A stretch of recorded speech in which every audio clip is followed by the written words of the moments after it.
വേഷം കെട്ട് എന്നോട് കാണിക്കരുതെന്ന് പറയണം. ഈ കണ്ട സാധനങ്ങളെല്ലാം വാങ്ങിയിട്ട് 1000 രൂപ തികച്ചും തരിക എങ്കിൽ സാരമില്ലായിരുന്നു. കാശ് ചോദിച്ചാൽ സിംഗപ്പൂരിലേതോ വലിയ കോൺട്രാക്ട് തരാം, അത് തരാം, ഇത് തരാമെന്ന് പറയും. കളിച്ചു പിടിച്ച് കോൺട്രാക്റ്റും ഇല്ല, കാശും ഇല്ല. ഞാനെന്താ മോക്ഷത്തിനായി ബിസിനസ് ചെയ്യുന്നേ? അല്ല, ഇതെല്ലാം നിങ്ങളോട് പറഞ്ഞിട്ട് എന്താ കാര്യം? ഒന്ന് വേഗം കേട്ടോ. എടോ, ഈ കസരയും കിട്ടേക്ക്. അപ്പോഴേ ഞങ്ങൾക്കായി ഒരു കസേര ഇട്ടിട്ടുണ്ട്. അയാൾ വരുമ്പോ പറഞ്ഞേരെ ചന്ദ്രൻ വന്ന് സാധനങ്ങളെല്ലാം കയറ്റിക്കൊണ്ട് പോയെന്ന്. പെറുക്കി അടയ്ക്കടോ.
എന്താണിത്? മനുഷ്യനെ പേടിപ്പിച്ച വന്നല്ലോ. ചോറ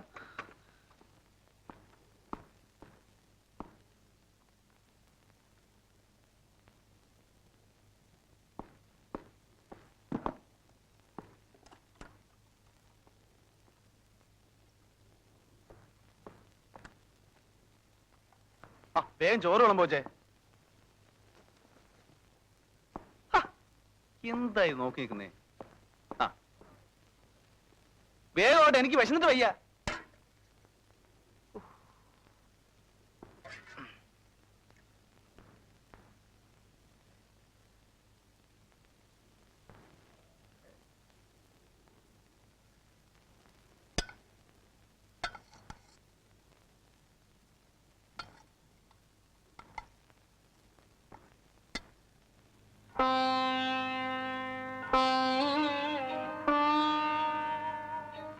എന്താ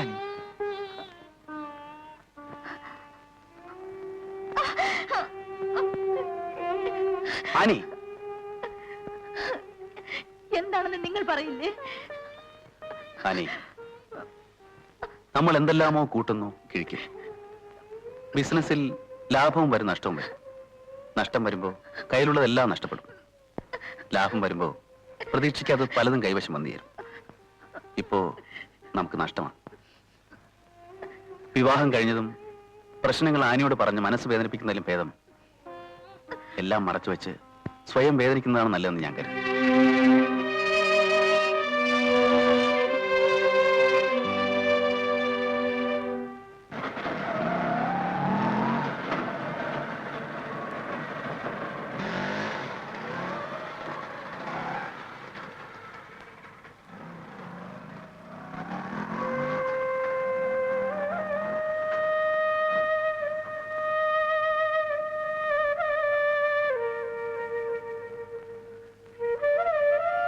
എനിക്കറിയാം നിനക്ക് പിണക്കമാണെന്ന്.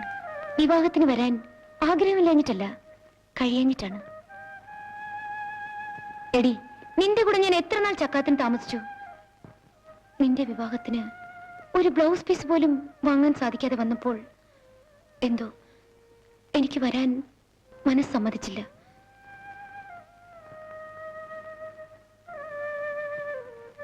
ഇതാ നോക്ക്, കടം മേടിച്ചു വാങ്ങിയതാണെങ്കിലും തരാൻ എന്തെങ്കിലും കയ്യിലുള്ളപ്പോൾ കാണാൻ, ആശംസകൾ അറിയിക്കാൻ മനസ്സ് സമ്മതിച്ചു. പണക്കാരിയായ നിനക്ക് ഞാൻ വാങ്ങിത്തന്ന് ഇതിന്റെ ആവശ്യമില്ലെന്ന് എനിക്കറിയാം.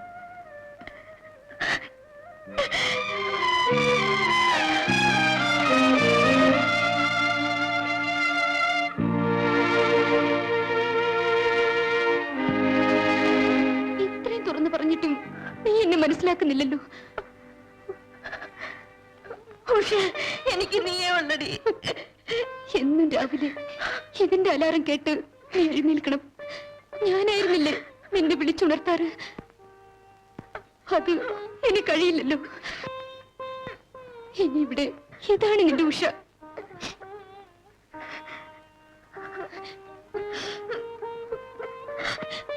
എവിടെ നിന്റെ ബെഡ്റൂം? ഞാൻ തന്നെ ഇത് വെച്ച് തരാം.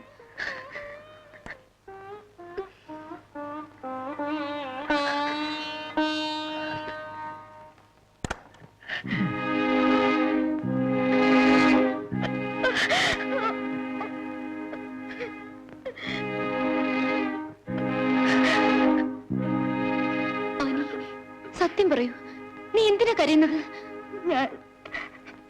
ഞാൻ വഞ്ചിക്കപ്പെട്ടു. എന്ത്? അദ്ദേഹത്തിൽ ഞാൻ കണ്ടിരുന്നതെല്ലാം സ്വപ്നങ്ങൾ മാത്രമായിരുന്നു. ആനി, വിവാഹം കഴിഞ്ഞ ആദ്യ ദിവസം മുതൽ വീട്ടിൽ നിന്ന് ഓരോന്നും നഷ്ടപ്പെടുകയാണ്. അന്യരുടെ അവകാശവാദങ്ങൾ കേട്ട് എന്റെ ചെവി മരവിച്ചു.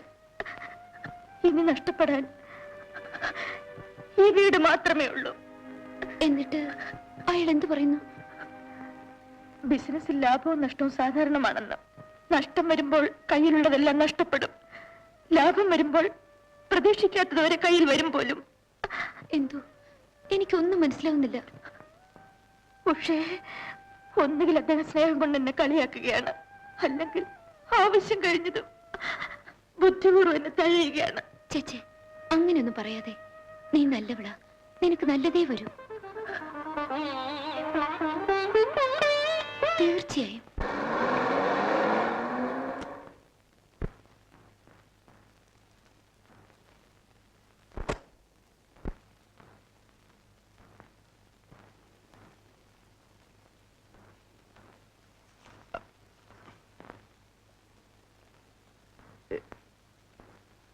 അനി, ഇതെന്റെ അങ്കിളാ. എനിക്ക് ആകെയുള്ളൊരു ബന്ധു. പുള്ളിക്കാരൻ 5 വർഷത്തിൽ ഒരിക്കലേ നാട്ടിൽ വരൂ. ദുബായിലാ. വന്നാൽ ആകെ വരാനുള്ളൊരു വീടിതാ. എന്നാ ഓക്കെ തന്നെ, കാപ്പി കൊടുക്ക. ഭയരപ്പാളി, നിന്റെ അമ്മയെ കെട്ടിച്ച ബന്ധു. 2 വർഷമായാലാണ് നീ ഇവിടെ താമസിക്കാൻ തുടങ്ങിയിട്ട്. കളി തമാശയായിട്ട് പോലും 1 മാസത്തെ വാടക. എല്ലാ മാസം ചെക്ക് അയക്കും, വണ്ടി ചെക്ക്. ദേ നോക്ക, ഇവൻ എന്റെ അടുത്താണ് ആദ്യം വീട് ചോദിച്ചു വന്നത്. കൃഷ്ണന്റെ മായാവിലാസങ്ങൾ അറിയാവുന്ന ഞാൻ ഇവന് വീട് കൊടുക്കൂ. അവസാനം ഞാൻ ദുബായി പോയ തക്കം നോക്കി അവൻ ഗിരിനഗറിൽ താമസിക്കുന്ന എന്റെ പെങ്ങളെ വളച്ച് അകത്ത് കയറിപ്പോയി. ഭർത്താവ് മരിച്ച അവളാണെങ്കിൽ ഒരു രോഗി. പിന്നെ അവിടെ വരവായി, പോക്കായി, മരുന്ന് വാങ്ങലായി, കൊടുക്കലായി, എന്തിനു പറയണു. അവിടെ കയറി പറ്റി എന്ന് പറഞ്ഞാൽ മതിയല്ലോ. അവളാണെങ്കിൽ ഒരു മകന്റെ സ്ഥാനമല്ലേ എന്ന് കരുതി വീട് ഏൽപ്പിച്ചു കൊടുക്കുകയും ചെയ്തു. ഒരു സൂക്കേടുകാരിക്ക് വാടകക്കാരന്റെ പുറകെ നടക്കാനും പോ, അത് വണ്ടിച്ചെക്കിന്റെ പുറകെ. അവന്റെ ചുട്ടായില അങ്കിള്. ഒരു കാര്യം ഞാൻ പറഞ്ഞേക്കാം, പോലീസും ബഹളം വരുന്നതിനും ഇപ്പൊ ഇവിടെ നിന്ന് ഇറങ്ങണം. ചേട്ടാ, 1 മാസത്തെ അവധി കൂടെ തന്നാൽ. ഇനി അതുകൂടെ ഞാൻ ഗോപി എടുക്കണം അല്ലേടോ? ഇത് ചോദിക്കണം തന്റെ തൊലിക്കെട്ടി ഞാൻ സമ്മതിച്ചിരിക്കണം. ഭയങ്കരം തന്നെ. പോലീസിനും എനിക്കും ജോലി ഉണ്ടാക്കാതെ കാലത്ത് തന്നെ ഇവിടുന്ന് കാര്യമായിക്കോ.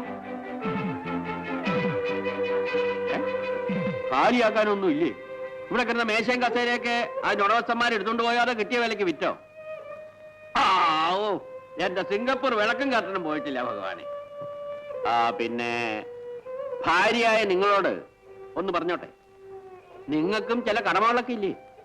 ഭർത്താവ് ചെയ്യുന്ന തെണ്ടിത്തരങ്ങൾക്ക് കൂട്ടുനിൽക്കുന്നത് ശരിയല്ല. ക്ഷമിക്കണം സർ. ബിസിനസ്സിൽ നഷ്ടം വരുമ്പോൾ കയ്യിലുള്ളതെല്ലാം നഷ്ടപ്പെടും. ലാഭം വരുമ്പോൾ പ്രതീക്ഷിക്കാത്തത് വരെ കയ്യിൽ വരും.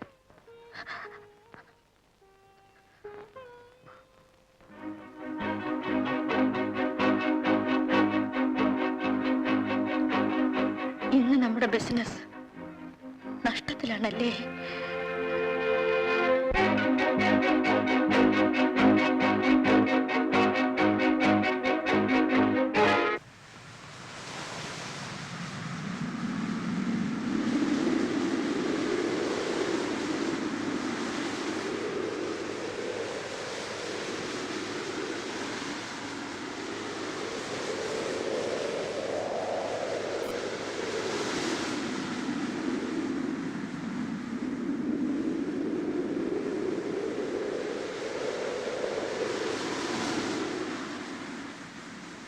സമാധാനിപ്പിക്കാൻ വേണ്ടിയാണെന്ന് വിചാരിക്കരുത്.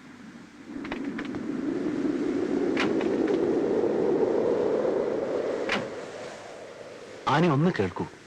ഇതുവരെ ഞാൻ കേൾക്കായിരുന്നില്ലേ? ഇനിയെങ്കിലും പറയൂ, നിങ്ങൾ ആരാണ്? നിങ്ങളുടെ ജോലി എന്താണ്?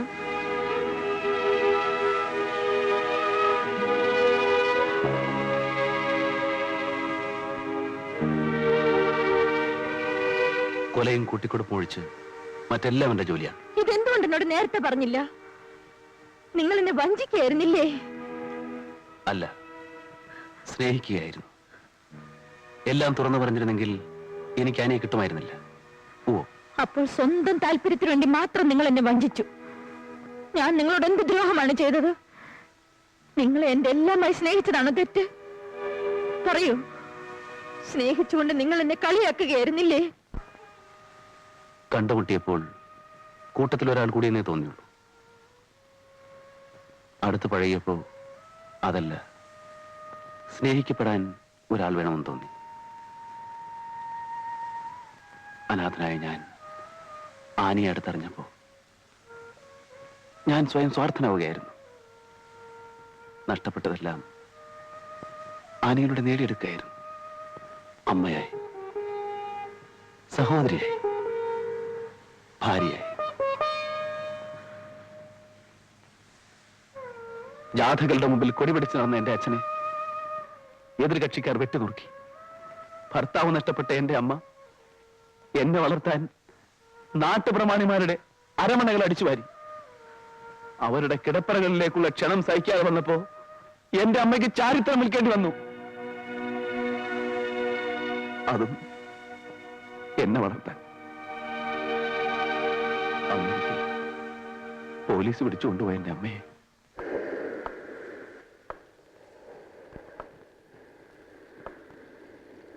നാണം കെട്ടത്.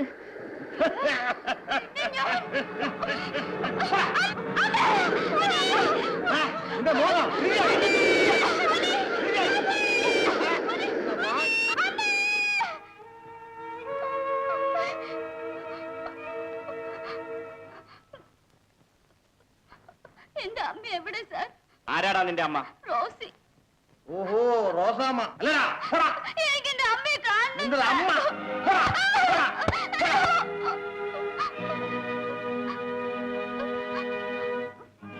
വഴിയിൽ കണ്ട പോലീസുകാരോടെല്ലാം അമ്മയെ തിരക്കിയപ്പോൾ അവരെല്ലാം കൈമലർത്തി.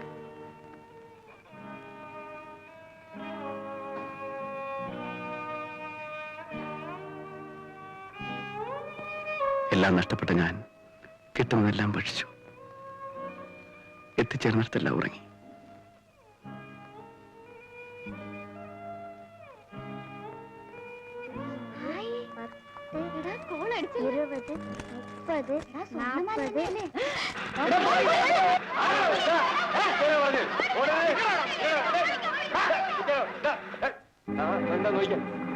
രാത്രി മോഷണല്ലേ?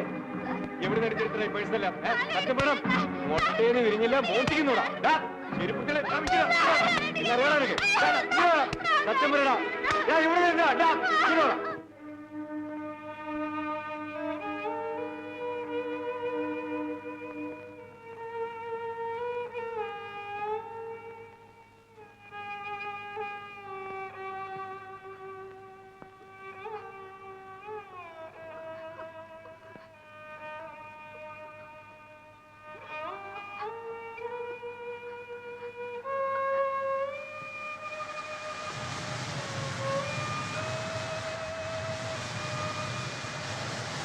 കുറ്റം ചെയ്യാത്ത എന്നെ, എന്റെ അമ്മയെയും നിയമവും ദൈവവും വെറുതെ വിട്ടില്ല.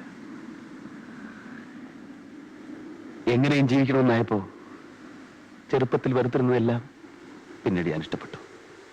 പറയൂ, എവിടെയാണ് തെറ്റ്? ആരിലാണ് തെറ്റ്? സൃഷ്ടിയിൽ, സാഹചര്യത്തിൽ നമുക്ക് ജീവിക്കണം സുഖമായി. വഴികൾ തെറ്റിയാലും നടപ്പ് തടന്നാൽ എവിടെയും എത്തില്ല. ഒരിക്കലും ഞാനതിന് സമ്മതിക്കില്ല. സാഹചര്യങ്ങൾ എന്ത് തന്നെ ആയിക്കൊള്ളട്ടെ, അതിനടിമയാവുന്ന മനുഷ്യനാണോ? ചുറ്റുപാടുകളോട് കൂട്ടുപിടിക്കുമ്പോൾ നഷ്ടപ്പെടുന്നത് നമ്മുടെ ജീവിതമല്ലേ? എനിക്കൊരു ജോലിയില്ലേ? ഒരു കുടുംബം നടത്താൻ തൽക്കാലം അത് മതി. നമുക്ക് എവിടെങ്കിലും പോയി ഒരു കൊച്ചു വീടെടുത്ത് സുഖമായി ജീവിക്കാം.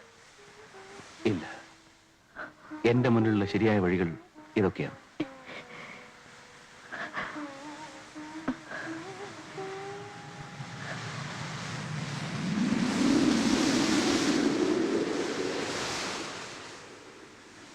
നിങ്ങളെ പിരിഞ്ഞ് എവിടെ പോകാൻ?